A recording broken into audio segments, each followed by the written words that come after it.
Tá bom, professor. Bom, boa noite a todos. Me chamo Bernardo Kestman, sou residente, como o professor falou, do terceiro ano aqui do serviço e responsável pela apresentação do caso clínico da reunião de hoje.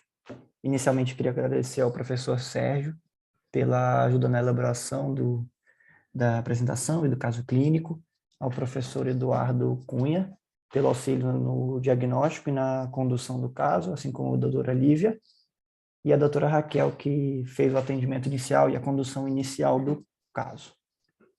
Então, o nosso caso é de uma paciente de 10 anos, do sexo feminino, natural e procedente da região de Presidente Prudente, no interior de São Paulo, próximo ao Mato Grosso do Sul.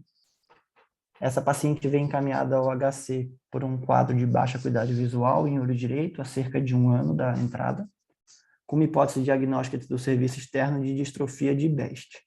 Na cidade de origem, ela já havia realizado uma injeção em olho direito de Avastin, sem uma melhora parcial apenas da visão. Nos antecedentes pessoais ou patológicos, a paciente negava quaisquer doenças ou sintomas sistêmicos, ela era completamente rígida. De antecedentes oftalmológicos e familiares, a paciente não tinha nada digno de nota e nada a comentar. Do exame oftalmológico da entrada da paciente, então, ela tinha uma acuidade visual com correção de 20/200 em olho direito e 20/20 em olho esquerdo.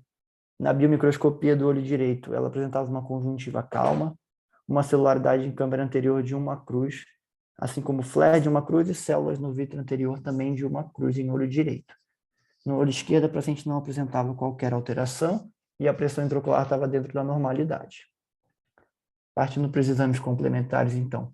Inicialmente, essa retinografia de grande angular e autofluorescência de grande angular. A gente consegue perceber nitidamente essas alterações periféricas retinianas difusas e também em polo posterior, pigmentares, além dessa alteração, essa lesão macular que vai ser mais evidente na retinografia do polo posterior e um afilamento vascular discreto. No olho esquerdo, tanto na retinografia de grande angular quanto na autofluorescência de grande angular, o paciente não apresentava qualquer alteração. Aqui na retinografia do polo posterior, então, a gente consegue perceber essas lesões branco-amareladas no polo posterior, além dessa lesão foveal bem importante, que no exame fundoscópico ela se apresentava elevada na região foveal e até na região perilesional. E no olho esquerdo, assim como na retinografia de grande angular, não era possível perceber qualquer alteração na retinografia do polo posterior. No OCT, eu apresento aqui os 2 cortes foveais em ambos os olhos. A gente consegue perceber no olho direito que é essa lesão subretiniana hiperrefletiva bem importante, além desse corte foveal da presença já de um cisto intrarretiniano, e no olho esquerdo nenhuma alteração, assim como nas imagens de retinografia. Aqui, então, o corte de polo posterior do OCT do olho direito, a gente consegue perceber essa lesão mais nítida, além desses espaços císticos intrarretinianos perilesionais, tanto na região superior como na região mais temporal também. Aqui a angiofluorescenografia, em um tempo mais precoce, a gente consegue ver essa hiperfluorescência, padrão mais granular, difuso, condizente com uma alteração do epitélio pigmentar, além da hiperfluorescência perilesional e intralesional da lesão foveal mostrada anteriormente. Aqui a gente consegue comparar com o olho esquerdo, que também não tinha qualquer alterações, a angiofluorescenografia. Aqui, em relação a anjo, alguns cortes um pouco mais periféricos, da região superior, temporal e nasal, que a gente consegue perceber esse mesmo aspecto de hiperfluorescência mais granular, difuso em todos os cortes mais periféricos. Esse foi realizado também um OCT-A da paciente, no OCT Cirrus, tanto no corte 8x8, apresentado à esquerda, quanto no corte 3x3 à direita. A gente consegue perceber essa neovascularização subretiniana em topografia dessa lesão foveal, com um aspecto mais arborizado para a região superior e temporal superior. Então, essa nossa paciente é uma paciente jovem, de 10 anos, que apresenta esse quadro unilateral dessas alterações pigmentares, essa lesão foveal, com essa angiofluorescência apresentada em cima à direita e esse corte de OCT foveal abaixo. E aí eu queria abrir para a discussão, professor. Perfeito. Então, ela tem 20/200 de visão nesse olho, 20/20 no outro olho.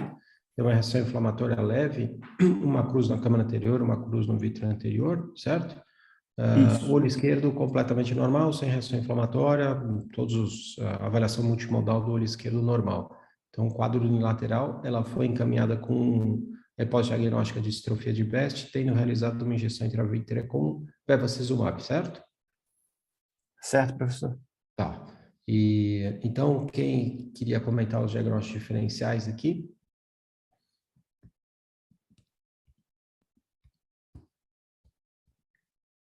Então, uma criança com uma alteração pigmentar difusa. Oi, Cleide, pode.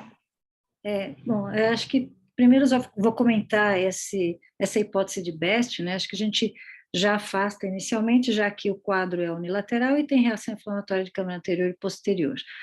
Então, com esses dados numa criança, reação de câmara anterior, uma discreta reação vítrea, esse quadro difuso de alteração do epitélio pigmentar, uma membrana neovascular subretiniana macular, a gente tem que pensar aí, tem um componente inflamatório que pode ser muito provavelmente infeccioso, né? Então, acho que a primeira medida é fazer a investigação para aquelas causas que a gente já está acostumada, né? TB, luz, mas acho que uma possibilidade, principalmente em crianças, a gente pensar em algum protozoário, né? Toxocara, os ancilóstomas.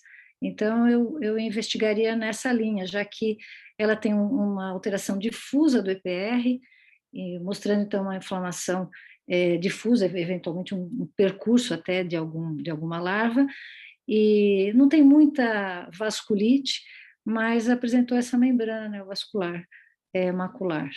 Então, eu iria eu vi a hipótese de Dusne, até pensei em Dusne, mas o nervo dela é muito bom para ser Dusne, né? Dusne não costuma evoluir com membrana neovascular, mas eventualmente até poderia, mas o nervo dela não mostra nem inflamação, nem palidez, então não seria uma das primeiras hipóteses, não. Ótimo, Cleide. Então, alterações infecciosas, como toxocara, mas não é o padrão de toxicaríase, certo? Sim, Luz numa ampicilina menina de macular. 10 anos, não é a hipótese mais provável, certo? Unilateral. TB também sem quadro sistêmico, sem quadro familiar, sem contato com outras pessoas com TB, também não seria a hipótese, né? O mais provável. Trauma seria uma outra hipótese, Cleide, eventualmente? Acho que não, para reação de câmara anterior, uma história longa, né?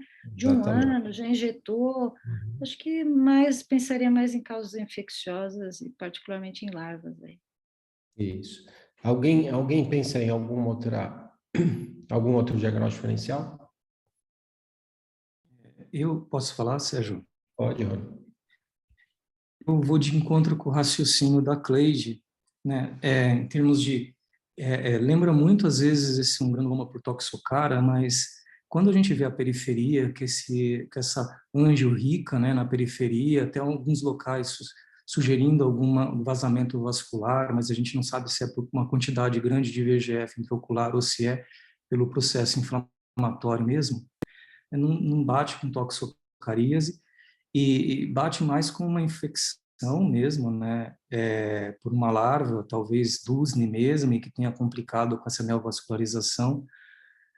E pensando em outra causa para gerar um granuloma, assim, eu também não vejo um processo de história não ser toxocaríase numa criança de 10 anos. Eu estou na linha de raciocínio da Cleide também por ser uma uveíte com essa alteração difusa de EPR. Perfeito. Alguém pensa em algum outro quadro complementar, diferente? Deixa eu perguntar para vocês dois. Vocês já viram membrana neovascular em Dusne? Não, isso que eu comentei, que eu nunca vi membrana vascular em Dusne, e o nervo dela também é um nervo muito corado, muito próximo ao normal. Quer dizer, ou na fase inicial a gente vê no Dusney uma inflamação, na fase um pouco mais avançada ele já é pálido. Então, não sei se um outro tipo de larva que não fosse o Dusney, ela conta alguma viagem para algum local que tenha uma epidemiologia para outras larvas, que não esses ancilóstomos que a gente vê causando Dusney? Eu acho que não, Cleide, mas é uma região endêmica para larvas para fazer a infecção como o De Dusney. Dusney. Ela do interior de São Paulo, né? Perto de... Presidente Prudente. É. Tá? Talvez uma fase inicial, enfim, não sei. Nunca vi Então, membrana mesmo, não. então, membrana é uma raridade em Dusney, a não envolvimento do nervo também, mas talvez ela tivesse um quadro inicialmente, um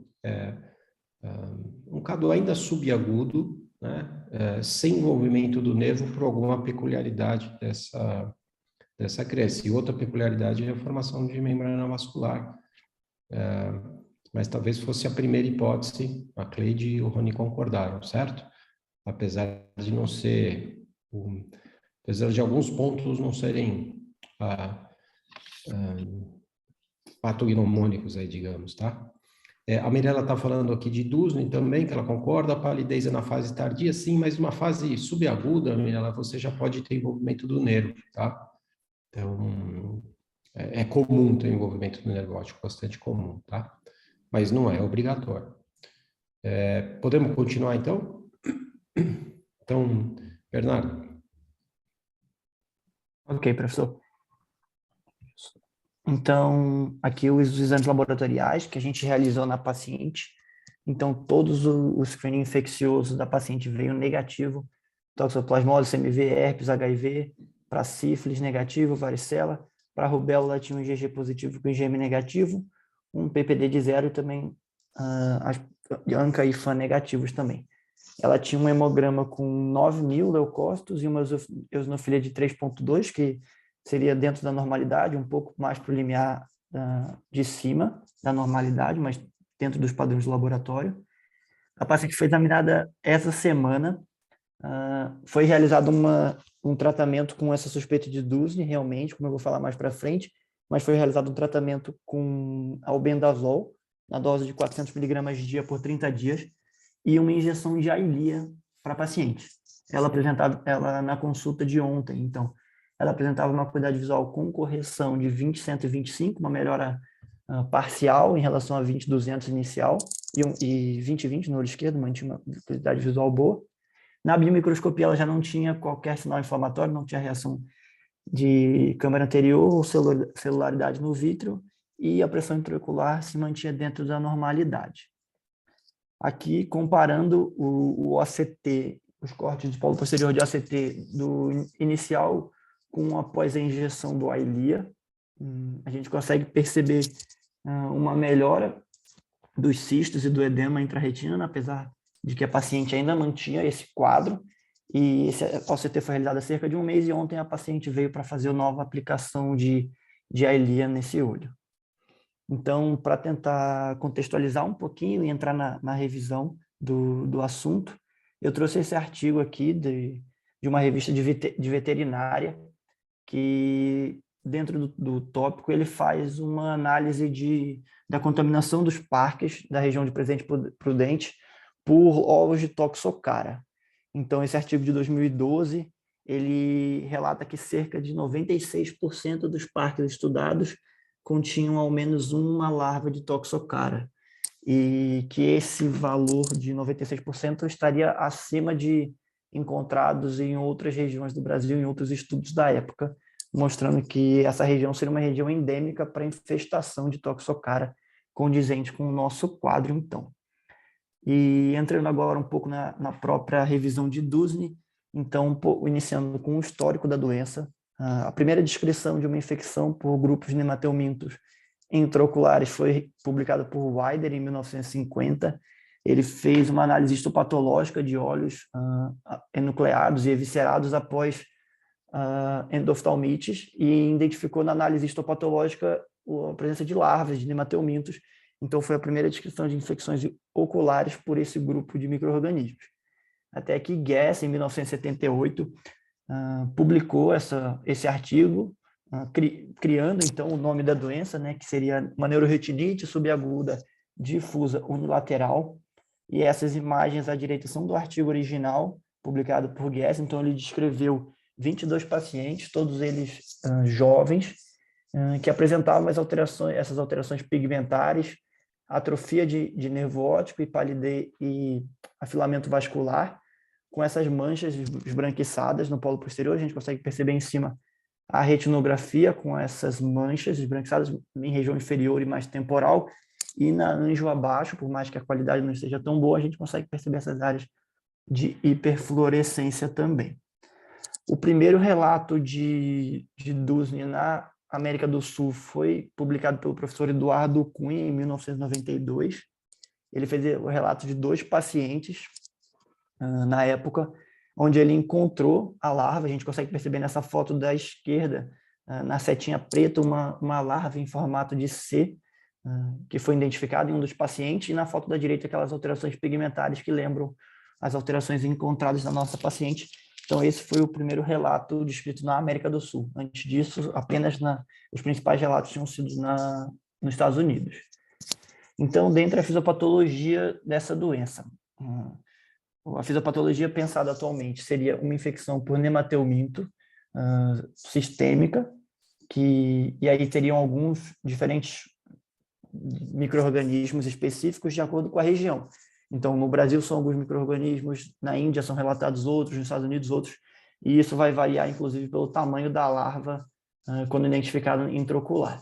Então, esses micro-organismos entrariam no espaço subretiniano e gerariam danos de 3 maneiras diferentes. O próprio dano local, pela migração do micro-organismo no espaço subretiniano, a presença de toxinas produzidas pelo próprio nemateuminto e a própria autoimunidade do paciente, que ao tentar combater essa larva, geria uma agressão à retina e ao epitélio pigmentado. Então, nas imagens abaixo, a gente consegue ver a larva, na imagem da esquerda, normalmente, que gerariam essas alterações mais difusas da retina e do epitélio pigmentado. Em relação à clínica, os pacientes encontrados dessa doença são pacientes, na sua grande maioria, pacientes jovens, com acometimento unilateral, apesar de já terem sido descritos, inclusive pelo professor Eduardo, casos com DUSNI bilaterais, com uma baixa visual progressiva. E, de forma didática e até temporal, essa clínica é dividida em 2 estágios para a doença.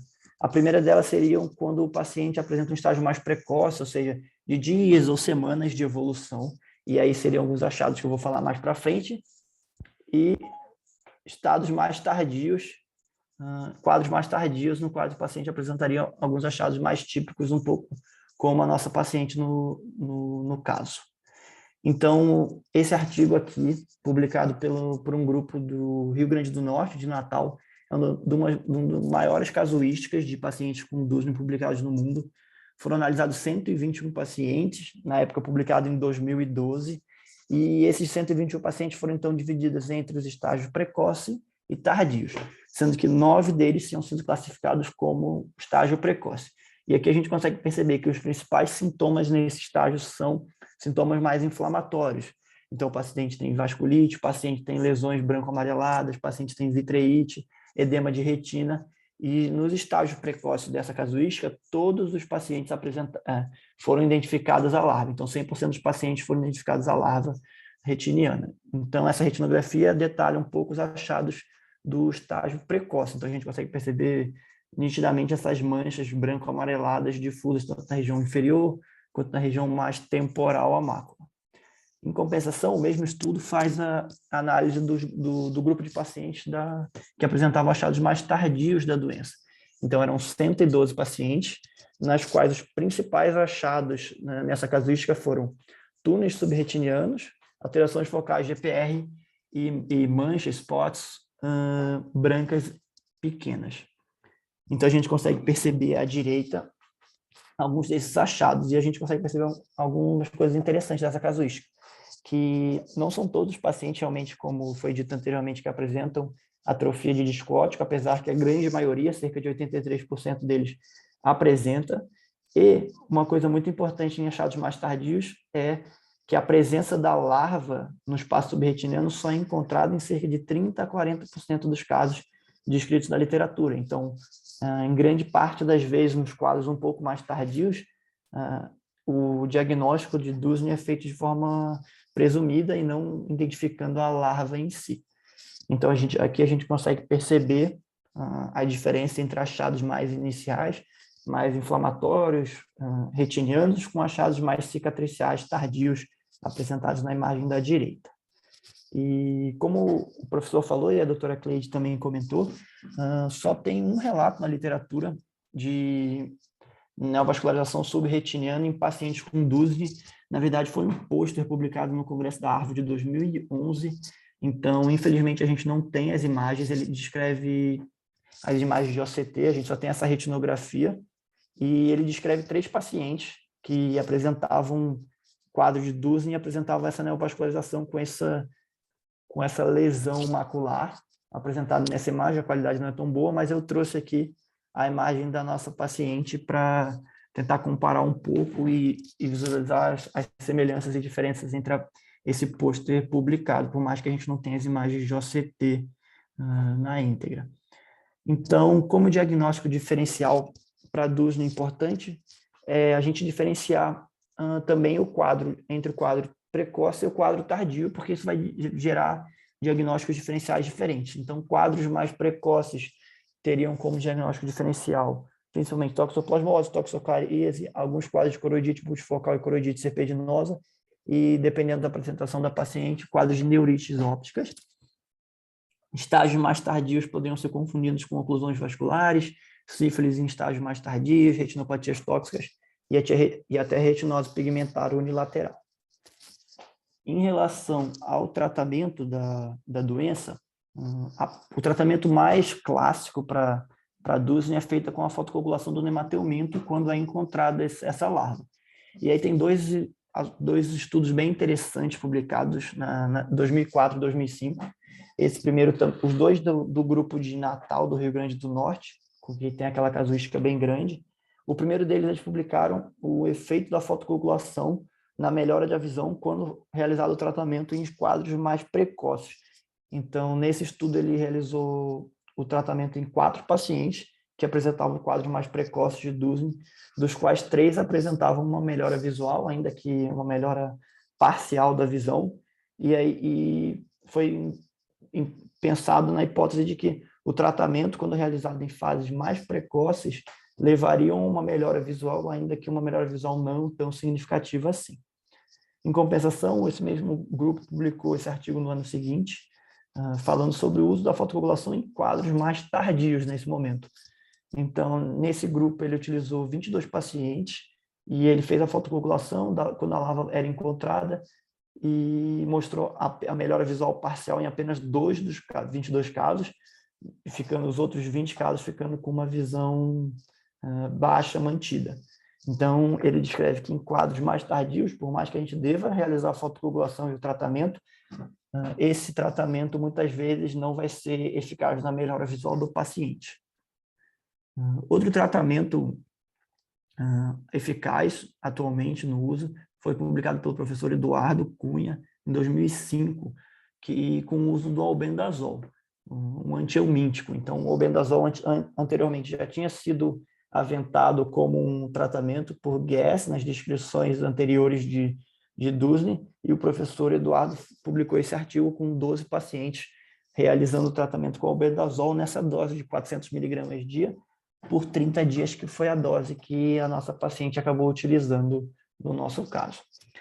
Nesse artigo não foi realizado qualquer associação com a corticoterapia e a nossa paciente também não utilizou em nenhum momento corticoide, e ele demonstrou que esses pacientes apresentavam uma melhora principalmente inflamatória, mas também alguns pacientes apresentaram uma melhora visual após o tratamento com albendazol, e os efeitos colaterais foram pouquíssimos nos estudos e nos estudos consequentes. Então, ele mostrou que o tratamento é um tratamento eficaz, principalmente na suspeita, quando não é identificada a larva, pode ser utilizado o albendazol no tratamento com poucos efeitos adversos no momento.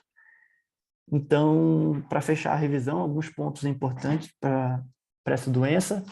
A Dusni tem uma etiologia infecciosa, principalmente por alguns germes de nemateumintos, alguns micro-organismos nemateumintos, que geram infiltrados, promovem a infiltração subretiniana, promovendo esses danos difusos retinianos. A clínica acontece principalmente em pacientes jovens, com acometimento classicamente unilateral e de áreas endêmicas. Então, países que já têm relatos descritos, como Estados Unidos, Brasil, alguns países na África, até na Índia, são países que têm uma possibilidade diagnóstica maior desse quadro. A clínica, como eu disse anteriormente, varia de acordo com o momento da apresentação.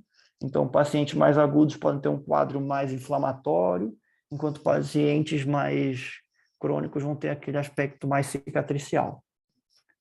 A larva é identificada em 30% a 40% dos casos, principalmente, é difícil principalmente identificar elas em casos mais tardios. Então, como eu disse anteriormente, o diagnóstico muitas vezes é presumido, e o tratamento, como eu disse no slide anterior, pode ser feito com fotocoagulação, associado ou não com o uso do albendazol na dose descrita. Muito obrigado. Perfeito, Bernardo. Então, só enfatizando que esse é um diagnóstico presumido, não é um diagnóstico de certeza, porque não foi feito a larva.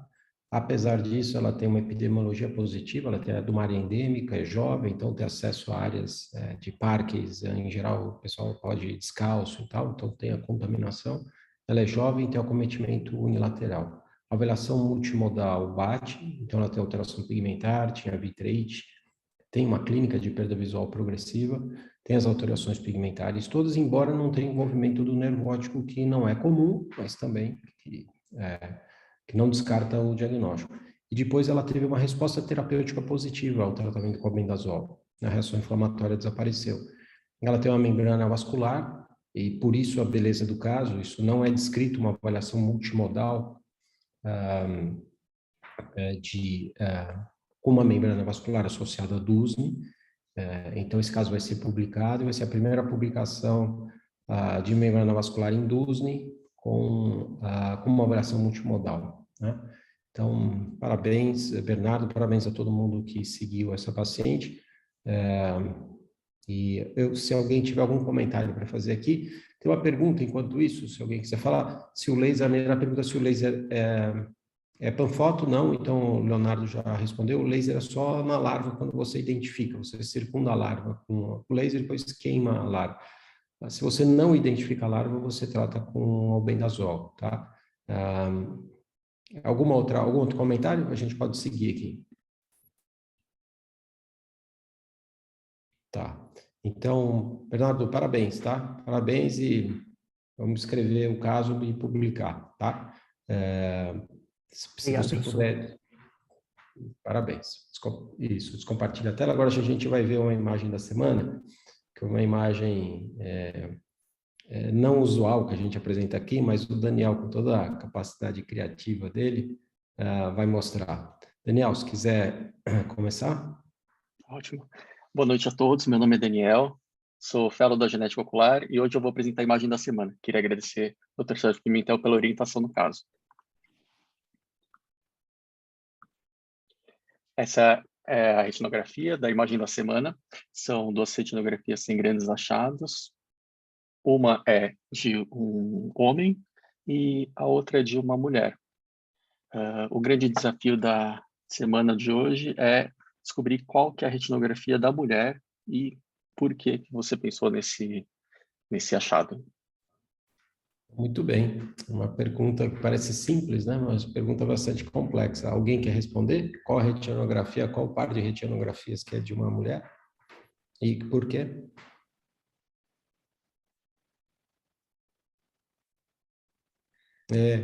Então, isso, eu acho que tem alguma... A inteligência artificial que sabe, isso mesmo.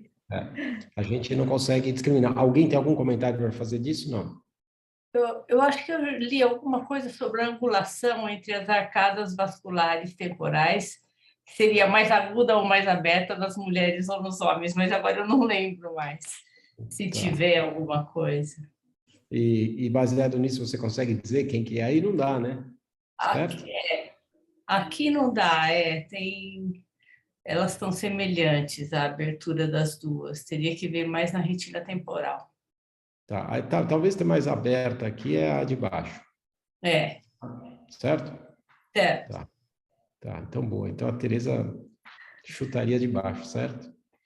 Mas Então, incrivelmente a margem de acerto da inteligência artificial é 90 e tantos, quase 100%, né? a nossa é de 50, né? Em A geral. nossa é, isso. Você pode chutar de cima ou de baixo. Então, o Daniel trouxe isso, e o Daniel fez uma revisão muito bacana sobre inteligência artificial, os algoritmos todos, o Deep Learning. Então, ele vai comentar sobre isso, e é bem interessante. Então, Daniel, você quer começar a tua revisão? Tá ótimo. Então, a retinografia da mulher é a retinografia inferior. Uma coisa, identificar o sexo pela fundoscopia é uma coisa inconcebível. Mesmo para os oftalmologistas mais experientes que passam sua carreira inteira vendo fundoscopia, distinguir homem de mulher é impensável. Já os algoritmos de Deep Learning hoje conseguem identificar a retinografia da mulher com 90% de acurácia. Até pouco tempo atrás, esse tipo de habilidade computacional era coisa de ficção científica. Mas hoje, com o aumento da qualidade da fotografia, da quantidade crescente dos dados e dos novos algoritmos, os robôs são muito melhores que os seres humanos em identificar padrões de imagem. Isso deixou de ser o futuro e hoje já é uma realidade na nossa área. Esses novos sistemas vão revolucionar a oftalmologia e contribuir muito para o diagnóstico, qualidade de atendimento e redução de custos. Logo, é importante que todo oftalmologista esteja habituado com essas novas tecnologias que já se encontram no mercado. Eu vou fazer uma breve introdução sobre o que é a inteligência artificial. A inteligência artificial é uma grande área que engloba o machine learning, que por sua vez engloba o deep learning. O conceito de inteligência artificial nada mais é do que uma técnica que capacita a máquina para agir como se fosse um ser humano. Então, qualquer bot de chat que responde como um ser humano pode ser considerado um programa de inteligência artificial. Não sei se vocês já tiveram a oportunidade de conversar com algum. Eles respondem simulando um ser humano, e isso já é considerado um algoritmo de inteligência artificial. Já o machine learning é uma técnica onde o programador faz um código com as características do objeto. O computador faz o processamento e identifica, com base no que foi programado pelo programador, o que é ou não o objeto. Por exemplo, ele fala, esse é um carro, o carro tem uma roda, o carro tem um retrovisor, o carro tem um volante. O programa, ao identificar a imagem, ele vai ver, tem uma roda, tem um volante, eu acho que isso aqui é um carro. Já o Deep Learning é uma técnica muito mais avançada. O programador rotula as imagens e o computador processa sozinho e descobre o padrão, se é ou não é um carro. Então, o programador vai colocar diversas imagens de carros e vai falar essa imagem de carro, essa imagem de carro, essa imagem aqui agora é de uma moto, e essa imagem aqui é de um ônibus. Vai colocar tudo isso para o computador analisar. O computador vai analisar em camadas e vai soltar um resultado falando, isso daqui parece um carro ou não. Cada camada, o computador vai analisar uma característica do carro. Por exemplo, na primeira camada, ele pode analisar o contorno. Aí ele vai analisar o contorno de todas as fotos. Na segunda camada, vai analisar a textura. E assim por diante. Então, quanto mais camadas ele tiver, melhor ele vai soltar, mais acurado vai soltar esse resultado. O reconhecimento o Deep Learning, então, é o que está revolucionando realmente o mercado e a computação visual. Até pouco tempo atrás, o reconhecimento de imagem por programas de computador sempre foi muito precário, beirava cerca também de 50% de acerto ou um pouco mais. O ImageNet é um grande banco de dados de imagem que realiza anualmente uma competição, onde os competidores colocam à prova os seus algoritmos. Até 2012, os algoritmos eram todos de machine learning. A partir de 2012, um pesquisador chamado Alex Krzyzewski criou um programa que chama AlexNet, e esse algoritmo foi baseado em redes neurais e tinha 8 camadas. Esse algoritmo desse pesquisador revolucionou todos os outros e chegou com uma acurácia muito boa, chegando a 15% de erro. Em 2014, o Google ganhou esse campeonato com um algoritmo de Deep Learning com 22 camadas. E em 2015, teve outra grande quebra de barreira. A Microsoft ganhou esse campeonato com um algoritmo de Deep Learning com 152 camadas, que ultrapassava a performance humana para identificar essas imagens. E hoje, essa performance está excelente. As máquinas chegam a ter 99% de acerto. Hoje, os algoritmos são muito bons para detectar padrões e classificar imagens. A oftalmologia parece ser uma área que vai ser reinventada com a inteligência artificial. Isso porque o Deep Learning funciona muito com os dados. Quanto mais dados a gente coloca, quanto mais dados a gente alimenta essa máquina, mais precisa ela fica. Numa consulta oftalmológica, por exemplo, a gente consegue realizar uma série de procedimentos dos pacientes e coletar uma grande quantidade de dados. O paciente numa consulta, por exemplo, faz uma retinografia, faz um OCT, onde a gente consegue uma série de imagens, realiza uma topografia, e a oftalmologia é uma das áreas que mais realiza procedimentos no SUS, ao lado da radiologia. A gente tem a vantagem que nossos procedimentos são muito rápidos e também não geram muitos efeitos colaterais, ao contrário da radiologia. Então, a gente consegue ter uma grande quantidade de dados com os nossos procedimentos. Então, a oftalmologia tem de tudo para passar por um grande salto de conhecimento em breve com esses dispositivos de Deep Learning, pela quantidade de dados, pela melhora da qualidade dos dados e pela capacidade de processamento. Vale lembrar que até pouco tempo atrás a gente não tinha internet e foi recentemente, em 2007, que o Steve Jobs subiu no palco e apresentou o iPhone. Então, hoje a gente consegue carregar um computador, uma máquina excelente no nosso bolso, com uma máquina fotográfica incrível também. Então, esses algoritmos evoluem muito rapidamente, a tecnologia também acompanha. Já temos no mercado alguns sistemas com inteligência artificial. Esse daí é o IDX. Ele foi o primeiro dispositivo médico aprovado pelo FDA. Então, o primeiro equipamento que utiliza inteligência artificial aprovado pelo FDA foi o equipamento oftalmológico. Esse aparelho faz uma retinografia e o algoritmo analisa e determina se esse paciente deve ou não ser referenciado para o especialista. Então, pacientes com diabetes são analisados e, fazendo aquele rastreio anual, a máquina vai determinar se esse paciente deve ser referenciado por um especialista ou se esse paciente deve retornar anualmente para realizar outra avaliação. Vale destacar que esse equipamento é um equipamento autônomo. Então, quem decide tudo é o equipamento, não tem intervenção nenhuma de nenhum médico. Tem apenas um técnico, que eles aconselham ser uma pessoa com um ensino médio para cima, que vai estar lá realizando essa retinografia. Esse equipamento foi criado por um pesquisador que chama Michael Abramoff. Ele se dedica à inteligência artificial na oftalmologia e ele é também conhecido e temido no meio da oftalmologia e muitos chamam ele de Retinator. Esse equipamento já está disponível nos Estados Unidos em muitas clínicas e, inclusive, em alguns mercadinhos, você pode ir lá comprar suas coisas e passar por uma avaliação desse equipamento. Esse daqui é um artigo muito interessante também, publicado na Nature, em 2018, pelo pessoal do Google, onde ele analisou o banco de dados inglês e encontrou diversas características no fundo de olho que determinavam o risco cardiovascular desse paciente.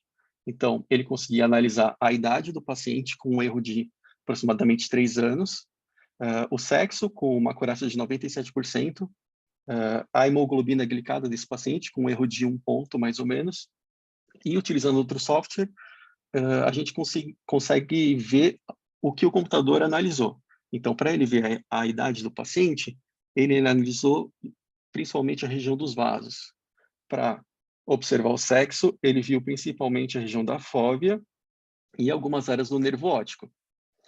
Da hemoglobina glicada também, a região perivascular, e o IMC é uma área mais difusa. Mas esses algoritmos são uma verdadeira caixa preta, inclusive para os próprios programadores. Esse outro estudo também foi um grande trabalho desenvolvido pelo pessoal da Moorfields, o maior centro oftalmológico da Europa, que se juntou com o Google, o Deep Learning no Google, para desenvolver um algoritmo para avaliar se o paciente deveria ou não ser referenciado com base no OCT. Ele utilizou essas imagens, diversas imagens de OCT do banco do Moorfields, e alguns especialistas de retina foram convidados para fazer essa análise também. Aqui a gente tem o retinólogo 1, no estudo ele não fala quem que são esses retinólogos, mas, segundo o programador, são grandes sumidades da Moorfields. O primeiro tem aproximadamente 21 anos de experiência, o segundo 21 também, o terceiro 12 e o quarto um pouco mais, então eles erraram um pouco mais. A máquina conseguiu um erro de 5%, 5,5%, somente bem do OCT, e esse estudo foi interessante porque, geralmente, quando a gente faz um estudo com inteligência artificial, a gente coloca o retinólogo meio à prova, contra a parede, coloca uma imagem por 10 segundos e o retinólogo tem que dar a decisão. Mas nesse estudo, eles fizeram apresentando a imagem, que é essa coluna em azul, somente a imagem, mas também falaram, vamos simular um pouco como se fosse uma consulta. Então, o retinólogo viu a imagem do OCT, viu o fundo e também viu o prontuário. E aí tomou a decisão se deve ou não referenciar e com que urgência. Mesmo assim, houve uma melhora importante, mas todos se compararam à máquina. A máquina, então, se equipara aos grandes retinólogos da Moorfields.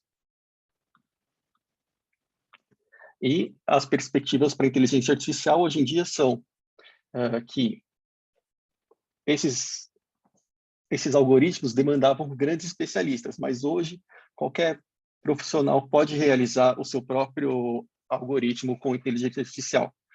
Nesse trabalho, um programa foi desenvolvido por médicos sem experiência nenhuma em programação, eles não precisaram codificar nada e realizaram um treinamento individual por mais ou menos umas 10 horas e fizeram um programa utilizando o Google Cloud e nele o Google Cloud e o biobanco do Reino Unido, e a acurácia dele para determinar sexo pela fundoscopia foi de 85%. Então, hoje em dia, qualquer pessoa pode criar o seu próprio software de inteligência artificial.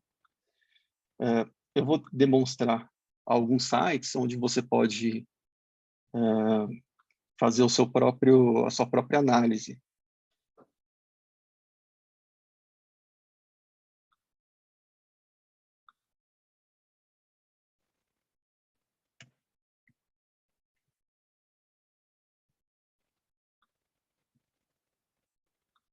Nesse site aqui, por exemplo, é um site gratuito, chama CyberSite, e você pode colocar para analisar tanto somente com inteligência artificial ou com uma ajuda de um especialista. Aqui eu vou colocar para analisar somente com a inteligência artificial deles. Vou colocar uma imagem de retina, para ele classificar como retina, uma imagem de um paciente diabético. Eu vou fazer o upload dela e ele vai me soltar aqui nos meus casos, são alguns segundos, demora, e ele vai soltar aqui nos meus casos a análise dessa imagem.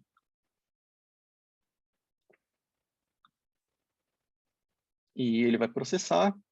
Aqui ele está fazendo uma análise conjunta, ele verifica se a imagem é de boa qualidade, já viu que tem uma alteração macular, classificou como severo, viu microaneurismas, exudatos e hemorragias. Aqui a gente tem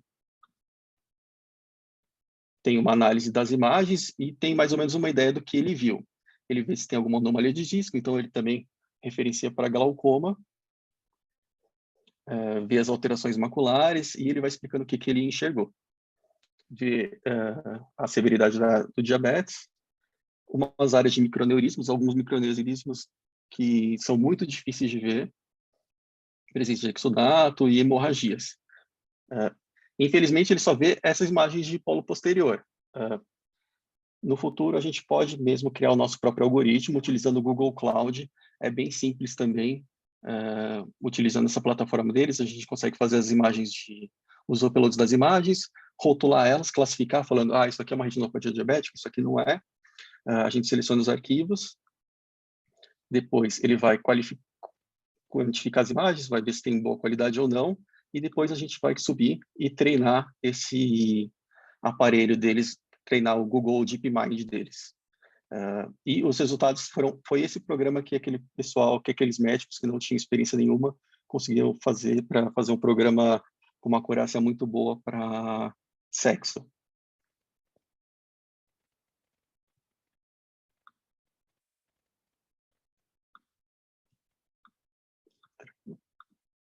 Mas então é isso. Eu queria agradecer ao professor Pimentel pela orientação e se alguém tiver alguma dúvida, depois pode mandar um e-mail para mim. Ótimo, Daniel, parabéns, tá? Então, Daniel é sempre inovador, super inteligente, gosta de essas novidades todas e uma preocupação que a gente tem da inteligência artificial é ela tomar lugar de profissionais médicos, né, e de todas as áreas, né? E eu acho que de alguma forma ou de outra a gente sempre teve contato com isso, com essa dificuldade, né? E eu acho que isso sempre foi superado de alguma forma, né? Outra dúvida é essa tecnologia ser dominada por algumas instituições e o custo dela para a população ser muito alto, para os profissionais médicos serem altos. Então, algumas empresas com muito investimento, né, tenham acesso exclusivo a essa tecnologia. E o Daniel acabou de mostrar que pode ser que não seja verdade isso. O CyberSite é um site aberto, né? E você pode avaliar seu caso sem custo, pelo menos por enquanto, né? Provavelmente eles estão usando essas imagens que a gente está mandando para formar, para acrescentar os grandes dados deles, né? O Big Data deles. Mas eu acho que sempre tem os dois lados no avanço do conhecimento, isso é inevitável, a gente vai ter inteligência artificial, e a gente tem que usar a inteligência artificial num sentido positivo, que é o que o Daniel mostrou aqui, tá? Vai ter um sentido negativo, um sentido que... várias possibilidades de sentidos negativos, né? Mas eu acho que isso pode ser superado, regulamentado adequadamente, né? Bons governos estão aí para isso, né? Boas organizações estão aí para isso, né? Então, Daniel, parabéns, excelente a tua apresentação, inovadora, espetacular, tá? Eu acho que Comentar uma dúvidas, como a coisa gente que está com o tempo apertado, talvez possam mandar direto para ele. Fala, Cleide, só para encerrar. saiu agora em abril no Journal of Ophthalmology um artigo falando sobre os motivos da resistência dos oftalmologistas em relação à inteligência artificial. Bom, além dessa de que a inteligência artificial tome lugar, eles comentam uma coisa que é bem relevante, que a acurácia dos métodos depende do banco de dados, né? Então, se os bancos de dados contiverem imagens só de determinadas populações, eles podem errar em populações que não estão no banco de dados. Então, a importância de alimentar constantemente os bancos de dados com imagens de todos os tipos, de todas as etnias, todas as regiões, e desse cuidado, dessa preocupação que quem usa a inteligência artificial tem que ter em relação a esses erros, que são os erros por causas humanas, né, em relação ao banco de dados. E outra coisa que eu queria comentar é que já existe um software que tem Anvisa, que é o da Selena, chama-se Selena, que é do grupo da Ayer, essa que produz esse retinógrafo manual, ela já tem o registro da Anvisa. Ótimo. Outra forma de acesso ou de uso eventual, né? Tem que Perfeito. pagar, mas tem já. O Pode ser usado aqui CyberSite no não Brasil. precisa. Ótimo. Obrigado, Cleide. E, de novo, Daniel, parabéns pela apresentação, excelente, tá? Agora a gente vai mudar, voltar para a Terra aqui, voltar para o presente, a gente vai falar de um artigo, que é um artigo muito interessante, acho que todos têm que ver, uma revisão de dados de neovascularização do tipo 3, né? Pelo grupo austríaco. E eles revêem e comparam com neovascularização do tipo 1 e tipo 2 e veem quais as características relevantes para você fazer o diagnóstico de neovascularização do tipo 3 e quais são as principais complicações e características dos REP, né? Então, Letícia é R2 e ela vai fazer essa apresentação. Você pode começar, Letícia. Boa noite a todos. Eu sou a Letícia, sou residente aqui do 2º ano do serviço Então, o artigo da semana, traduzindo, é Redescobrindo a Neovascularização Macular Tipo 3. Eu gostaria de agradecer ao Dr. Sérgio Pimentel pela ajuda na elaboração da apresentação. Bom, e a proposta desse estudo foi avaliar pacientes, olhos contralaterais de pacientes que foram recém-diagnosticados com neovascularização macular tipo 3. Eles foram seguidos ao longo de 24 meses e também foi avaliado a presença de anastomose retinocoroidiana e comparado se essa alteração também se desenvolvia na neovascularização macular tipo 1 e tipo 2. Bom, esse estudo foi um estudo prospectivo, ele foi randomizado e duplo cego. Foram avaliados 94 olhos de pacientes com neovascularização macular, sendo que 76 apresentavam focos solitários e 18 apresentavam focos multifocais. E foi usado como grupo controle pacientes que tinham neovascularização macular tipo 1 e neovascularização macular tipo 2. E todos os pacientes eram virgens de tratamento e recém-diagnosticados e foram submetidos a tratamento com anti-VEGF.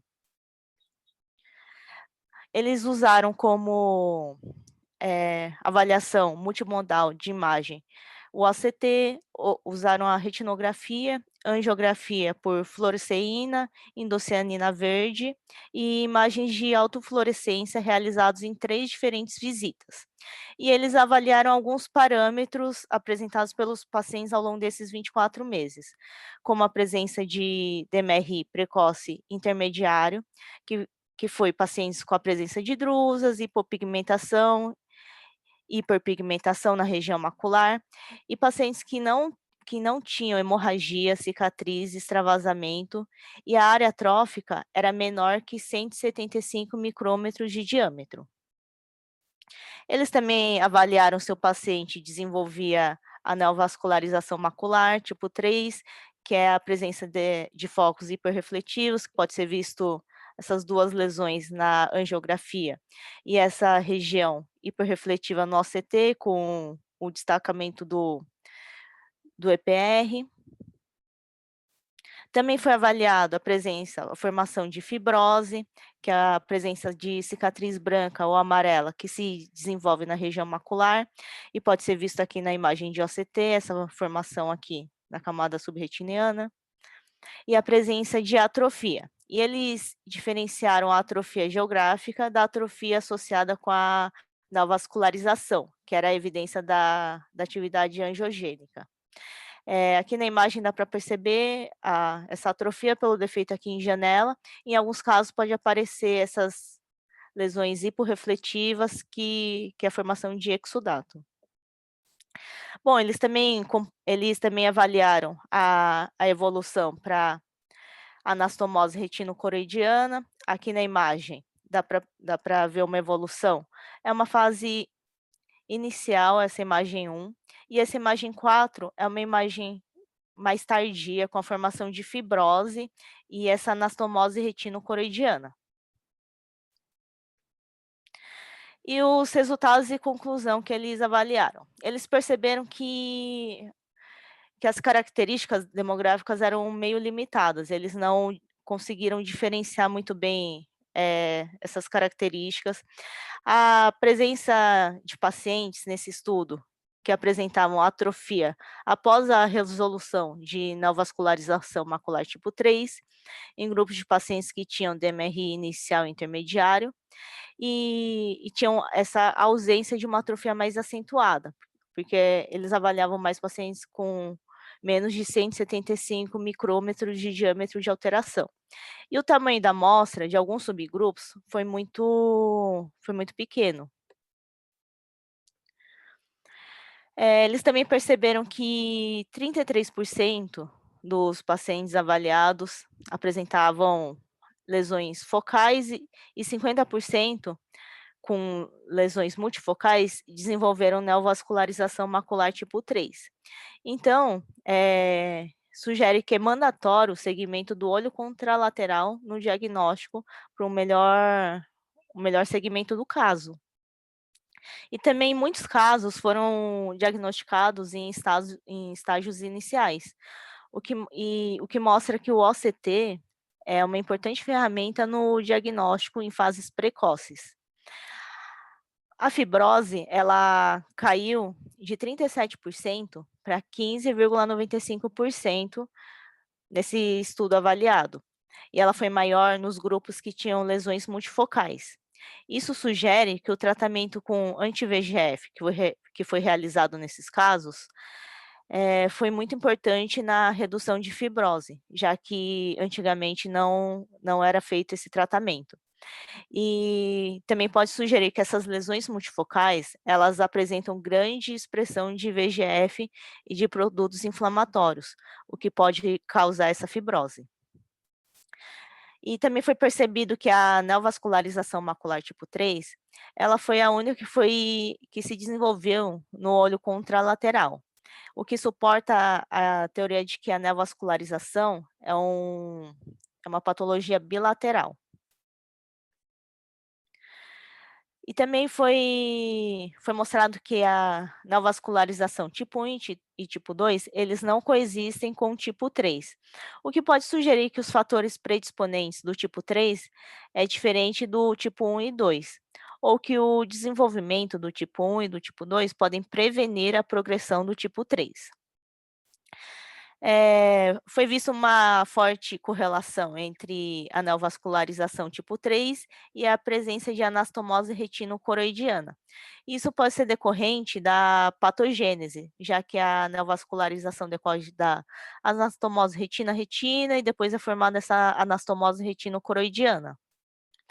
E a atrofia geográfica, ela não foi encontrada nos estágios inicial e intermediário de DMRI e nos grupos de neovascularização, o que pode sugerir que essa atrofia, ou ela precisa de um segmento mais prolongado, ou em olhos contralaterais de neovascularização macular tipo 3, não se desenvolve essa atrofia geográfica. Então, o estudo, ele foi um estudo, apesar de pequeno, ele foi um estudo que trouxe atualizações históricas, clínicas, e ele também serviu para mostrar que a anastomose retinocoroidiana, ela está fortemente ligada com a neovascularização macular tipo 3. Obrigada a todos.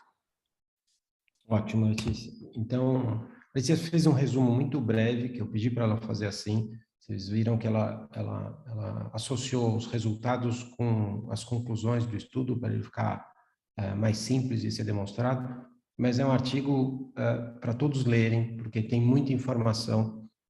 A Úrsula Schmidt, ela escreve muito bem, e todos os coautores também. Então, é o quinto report que eles fazem de neovascularização tipo 3. Eles fazem um resumo geral e essa atualização com esses dados muito interessante, porque eles têm um centro de leitura de dados de todos os trabalhos, né? Então, eles conseguem acessar as imagens de todos os trabalhos e ver a evolução desses casos e o comparativo. Nesse trabalho, eles fizeram 3 imagens, a inicial, baseline, no meio do estudo e no final do estudo para tirar essas conclusões. É muito bem escrito, um monte de dados importantes e novos, e a Letícia fez um resumo sobre isso excelente, Letícia. Algum comentário sobre o artigo? A gente pode seguir.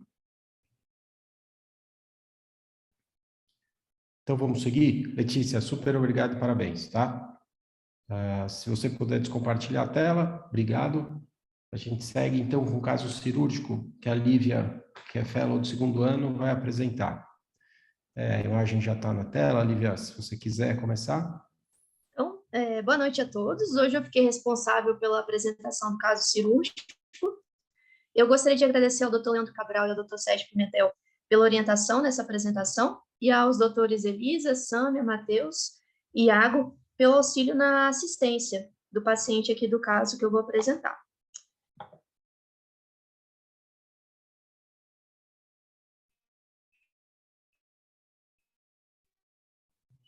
Trata-se de um paciente do sexo masculino à equipe da urologia devido a um quadro de nefrolitíase. Ele estava em programação para a passagem de catéter duplo J.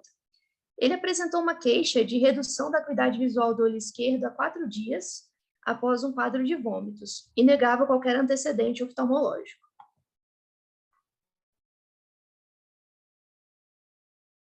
Ao exame, informava uma acuidade de 20/200 no olho acometido, a motilidade ocular extrínseca e reflexo na biomicroscopia anterior.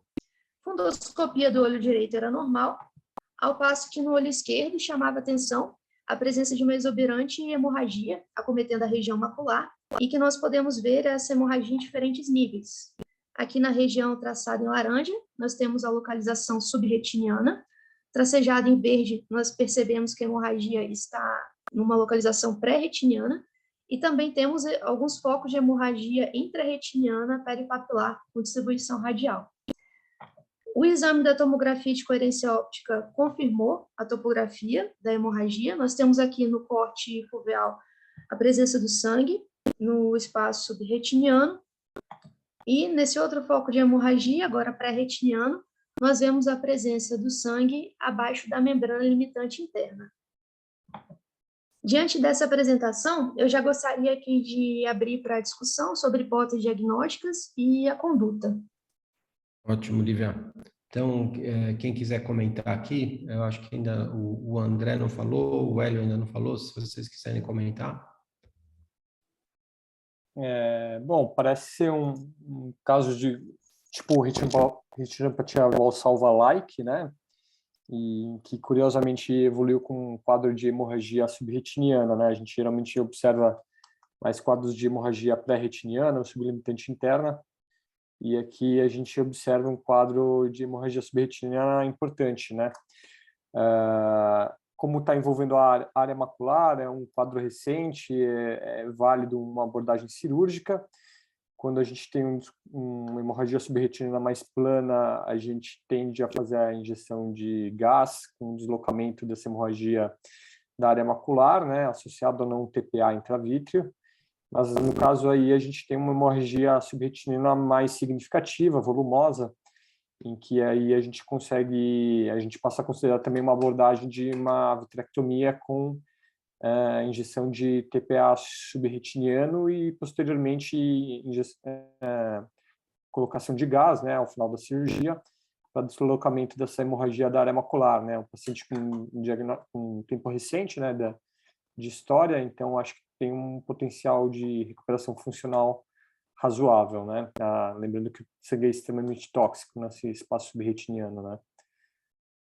Perfeito, André. Hélio, você quer fazer algum comentário? Complementar? Eu concordo com o André, é que o mais comum é ter uma hemorragia pré-retiniana, né? Talvez coubesse uma investigação que você tem hemorragias intrarretinianas, só fazer o diagnóstico diferencial de um macroneurisma, acho que caberia aí no diagnóstico diferencial, mas com toda essa história e a presença da hemorragia subretiniana, a conduta para esse caso é o TPA subretiniano, fazer a vitrectomia, a injeção de TPA subretiniano, tentando deslocar essa hemorragia e acelerar a absorção dela para que o sangue seja fique o menos tempo possível e seja o menos nocivo, né, para esse paciente. Concordo com o André, basicamente é isso aí. Perfeito. O macroneurisma é caracteristicamente, né, de pessoas idosas, né, hipertensas. Ele tem 35 anos. Né? Lívia, você quer seguir aqui, né? Então, a nossa hipótese diagnóstica realmente foi retinopatia de Valsalva, e a conduta foi a realização da vitrectomia posterior com injeção de TPA subretiniano na concentração de 20 microgramas por 0,1 ml. Para essa cirurgia, eu utilizei a cânula de 38 gauge acoplada a um tubo extensor que permite que o auxiliar consiga realizar a injeção do TPA enquanto o cirurgião posiciona a cânula no espaço subretiniano. Mostrando agora o vídeo da cirurgia.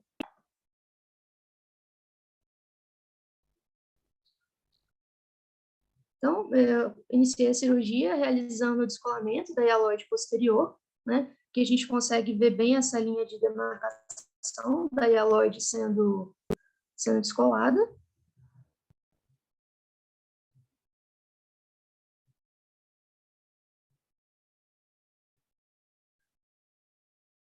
Após a indução do DVP e do cor vitro, foi realizada a base sob indentação, 360 graus, e aqui o posicionamento da cânula, 38 gauge, próxima arcada temporal superior, e a injeção do TPA subretiniano nesse espaço, cobrindo aqui toda a extensão da área da hemorragia subretiniana.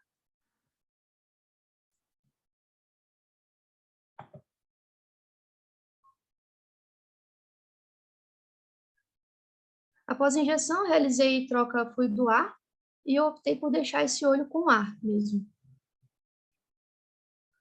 Esse paciente vem apresentando uma excelente evolução no pós-operatório. Então, nesse slide eu trago o comparativo.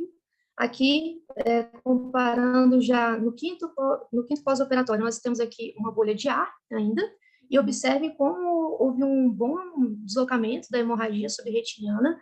A gente vê também a melhora no OCT, ainda existe aqui um sangue residual subfoveal, mas observe que a acuidade visual no quinto PO já era um pouco melhor, de 20/100.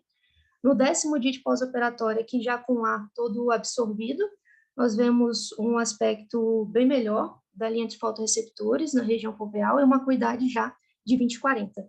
É interessante aqui chamar a atenção, com a autofluorescência a gente consegue ver o contraste melhor do sangue deslocado nessa imagem do 10º PO. E a minha última avaliação desse paciente foi na consulta de 30 dias, em que ele apresentava esse aspecto, a acuidade visual informada de 20/30, com correção, e o aspecto do OCT, né? Aqui mais uma vez mostrando que ele está em uma melhora com uma reorganização dos fotorreceptores.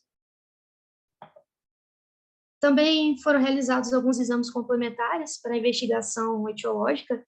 Tanto a angiografia fluorescínica quanto a hidrocianina não revelaram outras alterações, nós não temos a presença de macroaneurismas, nem de pólipos, corroborando a nossa hipótese de retinopatia por Valsalva.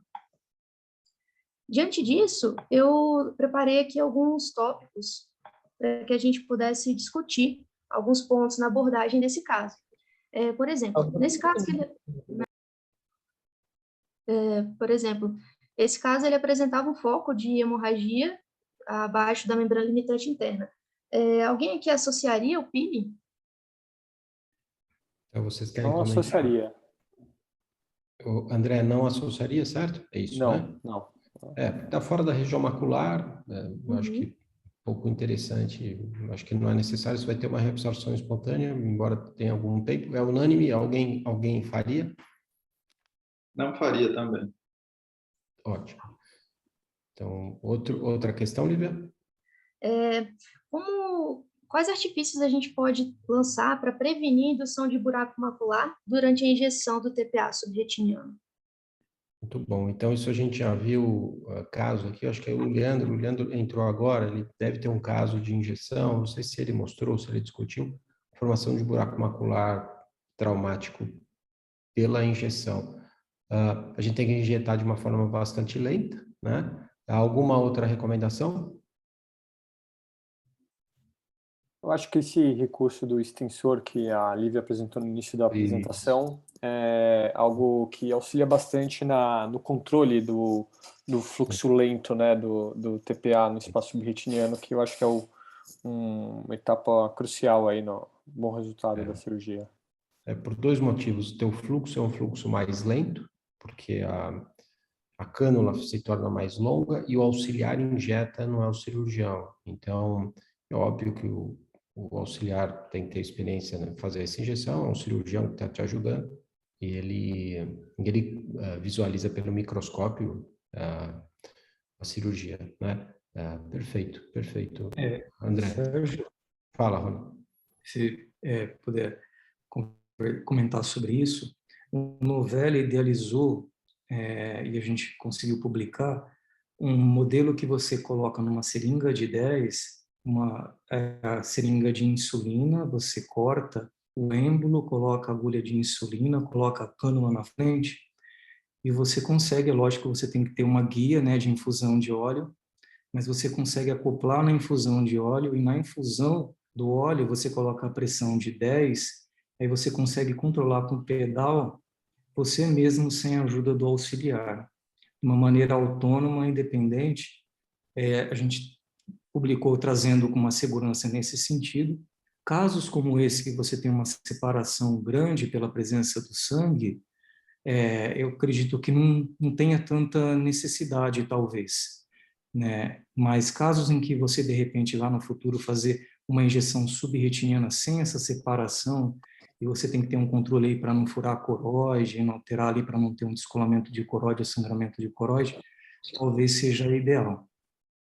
Ótimo, Rony, ótimo comentário. Está publicado no Retina, né? Acho que técnicas cirúrgicas, né? No final do Retina tem essa discussão, né? E se você me permite, nesse caso, em termos de variação de pressão, eu não sei se você colocar uma pressão mais alta intraocular ou mais baixa, né, em virtude de você estar fazendo uma pressão subretiniana e você tem uma pressão com a cavidade vítrea maior, eu não sei o que beneficiaria mais em termos físicos ali de não abrir a fóvea, para ser sincero. Eu acho, Rony, Porque ela vai... como a injeção de TPA, você tem que baixar a pressão de infusão, né? Para não fazer muita força, entendeu? Senão você vai aumentar a tua pressão. Eu acho que você tem que usar uma pressão de infusão mais baixa, certo? Talvez ao redor de 5 para você fazer injeção. A mesma coisa que você faz com o Perflu. Eu faço assim. Eu não sei se vocês fazem igual, se tem alguma diferença. Posso comentar aqui, Sérgio? Boa noite a todos. Esse problema aí, que esse buraco de mácula retrógrado é um problema dessas infusões forçadas de BSS subretiniano, né?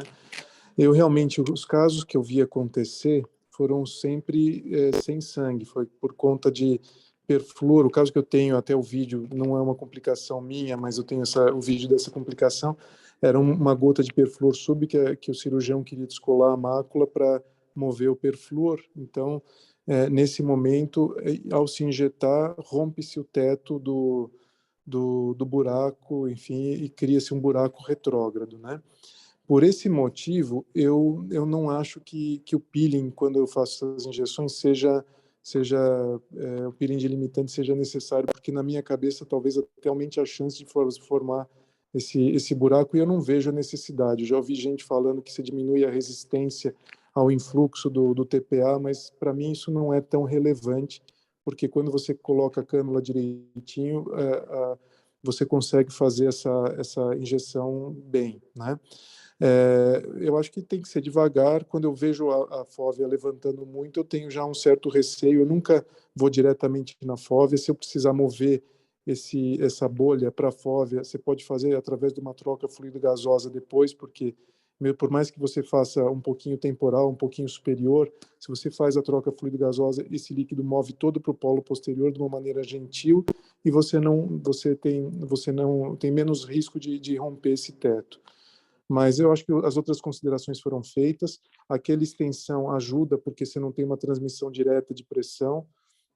Então, mesmo no caso aqui do HC, que a gente não tem aquela via de óleo para fazer toda aquela técnica que o Novelli e o Rony descreveram, só com essa extensão, fazendo essa extensão, o mesmo auxiliar injetando, o cirurgião consegue falar, vai um pouco mais rápido, mais devagar, e com uma certa segurança, eu acredito que dê para fazer. Perfeito, Leandro. Outra pergunta, Lívia?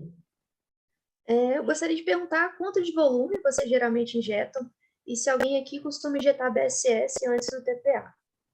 Eu acho que o volume de injeção tem que cobrir a área que você quer tratar, certo? Então, você tem que cobrir toda a área da hemorragia para você conseguir fluidificar esse sangue, né? Liquefazer esse coágulo. Sérgio, Oi, pode falar. O que eu tenho observado, que tenho variado nessa pergunta aí de volume, é que quando ele é superior, em geral, o deslocamento é através da gravidade, que é para descer, eu injeto um pouco mais. E se ele está na região inferior, um pouquinho mais inferior para a fóvea, a hemorragia, eu injeto um pouco menos, porque a posição que o paciente vai ficar vai favorecer, né? Então, nas hemorragias superiores subretinianas, como a ação da gravidade vai descer, se eu injetar pouco, ainda vai ter sangue na fóvea. Então, eu tenho procurado injetar um pouquinho mais no superior, e no inferior eu injeto um pouco menos, só para tentar... A quantidade que tiver próximo da fóvea é mais ou menos a quantidade de... não digo raio, né? A distância a quantidade é menor. É só para deslocar o sangue da região foveal para baixo, né? Então, os superiores eu tenho observado que eu injeto mais, e nos inferiores eu injeto um pouco menos. Tá bom. Só para contribuir também com informação, né? Eu geralmente, o volume que eu injeto é 0,1 a 0,2 ml do TPA, porque a gente tem essa concentração de 25 microgramas a cada 0,1 ml. E em algum lugar eu li que acima de 100 microgramas, ou seja, acima de 0,4 que você injete, o TPA seria tóxico. Eu não lembro onde que eu li isso, Sérgio, mas eu sempre fiquei com isso na minha cabeça de 100 microgramas. Mas tem essa descrição, Leandro, tem, sim. Acima de 75 miligramas você tem toxicidade intraretiniana. Só que, por outro lado, a concentração, se você injetasse em 0,1 ml 75 microgramas, a concentração seria essa. Mas se você está aumentando o volume, então a concentração é a mesma, é 25 microgramas. É a concentração, Isso. certo? Mas do jeito que... Bom, eu acho que todo mundo aqui acaba usando o TPA que a oftalmos fornece, né? Ou não sei se alguém usa algum outro, mas oftalmos ou que era oftalmos, né? Mas aí aquela concentração, se você diluir com aquele solvente que vem, fica 25 microgramas em 0,1 ml, né? Você até pode mexer nisso daí, né? De repente injetar, diluir mais, sei lá, e aí você tem uma concentração menor e você consegue até injetar mais volume. Mas em termos assim básicos, o que eu faço a diluição naquilo lá e injeto entre 0,1 e 0,2, que é entre 25 e 50 microgramas. Tá, mas isso é até por isso que é legal essas discussões, né? Eventualmente, um caso que você queira injetar mais volume, você pode diluir mais, né? Sim, perfeito. Eu acho que é isso aí que o Sérgio falou. Eu também concordo que na concentração, se você tem a concentração, é diferente da quantidade, né? Na concentração vai continuar, mesmo com tantos ml que você injetar, a concentração vai continuar a mesma, né? E esse artigo é isso aí mesmo, Leandro, que é 100 miligramas mesmo, acho que é tóxico. Mas na concentração, uma vez que você diluiu, a quantidade acho que é mais ou menos a mesma, né? Na concentração. É assim que eu imaginei. Ótimo. Lívia, tem mais questão aí, né? Sim, sim. Qual costuma ser o tamponante de preferência? Então, em geral, a gente usa ar, porque é mais rápida a reabsorção e você precisa de pouco tempo para deslocar a hemorragia, né? Você precisa de um dia para deslocar, ou menos, algumas horas, né? Vocês querem comentar? O que vocês acham? Eu acho que se tivesse SF6 disponível, talvez seria o ideal, assim, se consegue um período de duração intraocular um pouco maior que o ar e não tão longo quanto o C3F8. A questão é a disponibilidade, né? Eu geralmente eu uso o ar, né? E além do tamponante, a posição que a gente pede para a pessoa ficar, né? Então tem aqueles trabalhos que mostram força de empuxo, que eventualmente você teria que pedir para a pessoa ficar olhando para baixo, lá para o rodapé, então naquele ângulo você teria um empuxo maior para esse líquido descer na retina, e eu acabo, não sei se foi Linkoff, não sei quem que escreveu isso, é uma descrição clássica, mas que eu não me lembro exatamente a referência. Então eu sempre peço para o paciente ficar olhando para baixo, né, enquanto está com o tamponante. Existem também alguns trabalhos que, além do TPA, injetam uma bolha de ar subretiniana, fazendo com que o que eles alegam é que essa força de empuxo seria maior com ar subretiniano.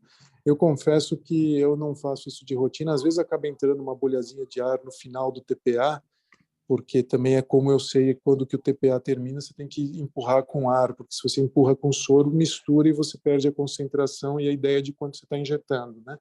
E às vezes no finalzinho da injeção acaba entrando uma bolinha, mas eu nunca pensei, nunca faço de propósito por conta desse lance da força de empuxo. Mas vocês vão ver que existem relatos nesse sentido.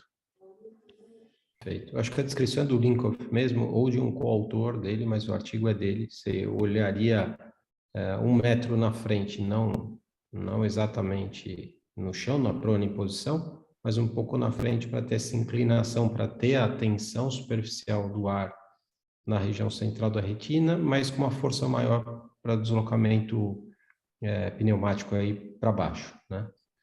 Acho que é isso, né, Leandro? Acho que outra variante também para o tamponante entre ar e gás é a quantidade de hemorragia, né? E a posição poderia ser considerado. Se você uma hemorragia menor, talvez você não precise de um tamponante para deslocar por muito tempo.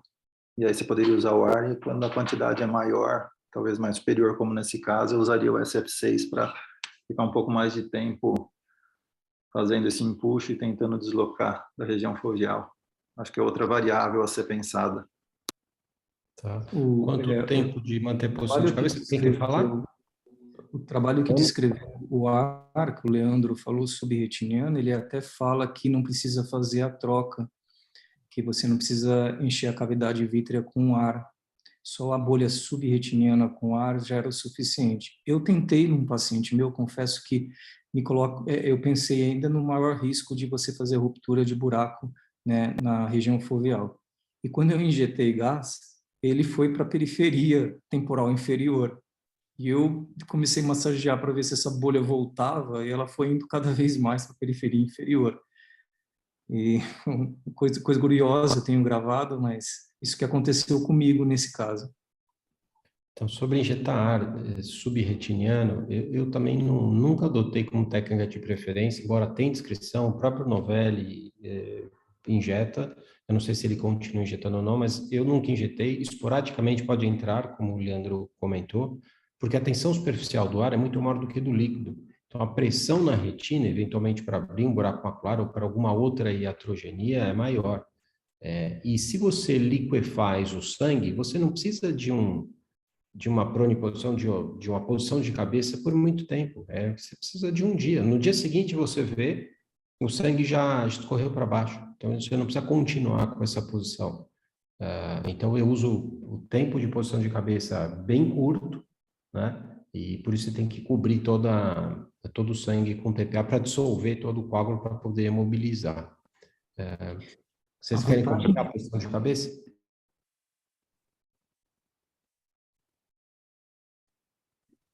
Vocês querem comentar a posição de cabeça? Acho que já falou tudo, Sérgio. Uns 2, 3 dias aí, geralmente já mobilizou, você vai acompanhando, mobilizou, já terminou, né? E às vezes vai até lá para baixão mesmo, né? Para a periferia inferior, né? Mobiliza para caramba às vezes. Sim. Tem outra pergunta, Lívia? Sim, para finalizar, eu gostaria assim, de saber se vocês já viram essa apresentação de hemorragia subretiniana e Valsalva, né, que é uma apresentação bem incomum. Então, esse é um dos poucos casos de hemorragia grande como essa com Valsalva. Valsalva você pode ter hemorragia em várias posições. Você pode ter intrarretiniano, você pode ter sublimitante interna. E poucas vezes a gente vê essa quantidade de sangue subretiniano, né? Mas você demonstrou que esse caso. Você vê que não tem ruptura de coroide associada para a gente pensar em outra. Você fez a anjo, você fez a endocianina, não tem pólipo. Acho que polipoidal é o principal diagnóstico diferencial aí no paciente jovem. Mas no paciente, né, com 35 anos, poderia pensar nisso, mas você vê que a endocianina é normal, né? Vocês costumam ver em Valsalva essa quantidade de hemorragia subretiniana? Eu nunca havia visto, não. Acho que a principal, enfim, manifestação quando a gente vê Valsalva é hemorragia sublimitante mesmo, né? E eventualmente já fiz alguns casos que você tem que fazer até aquele peeling da limitante, a limitante parece que fica como uma bexiga esticada, né? Mas assim, essa apresentação de hemorragia subretiniana que a Lívia seguiu, mostrou, documentou, eu acho, já existem relatos em literatura, né? Mas é bem incomum, bem infrequente. Eu nunca tinha visto pessoalmente. Eu também nunca vi pessoalmente. por algum motivo, né, era natural que essa hemorragia superficial, pela apresentação desse vaso arterial que sangrou, mas por algum motivo esse sangramento dissecou para subretiniano, talvez esse vaso arterial rompeu de uma força nessa conformação de vômitos coercivos que ele teve, e dissecou para subretiniano, e foi o pertuito primordial desse sangue, desse fluxo de sangue nesse momento, essa pressão tão alta que esse paciente fez para romper esse vaso arterial. Uhum. Algum outro comentário sobre isso? Acho que são todas as questões que estão respondidas, Lívia. Isso mesmo. Então, eu agradeço a todos pela atenção, tá? E Ótimo. finalizando. A gente que agradece, Lívia, pela apresentação do seu caso, pela documentação, parabéns, tá? Obrigada. É isso. Algum comentário final aqui? Leandro, quer comentar alguma coisa? Não, eu acabei entrando mais tarde, peço até desculpas, mas o caso fantástico, a cirurgia foi bem conduzida, tudo bem documentado, eu acho que é um caso que merece até uma publicação, e mostrando como que a gente tem que fazer, né? A gente estuda, discute bem o caso, documenta bem, serve ao paciente, serve ao serviço. A Lívia está de parabéns pelo caso. Exatamente. Ótimo, viu, Lívia? Então é isso. Então a gente encerra por aqui, a não ser que alguém queira fazer algum outro comentário. E quinta-feira que vem a gente volta à reunião. Eu queria agradecer a todos que participaram aqui, que assistiram, que apresentaram, né, que comentaram. Então, obrigado a todos. E daí a gente volta na reunião da USP de Retina na quinta-feira que vem. Tá bom? Um abraço para todos, boa sexta-feira, bom final de semana. Um abraço.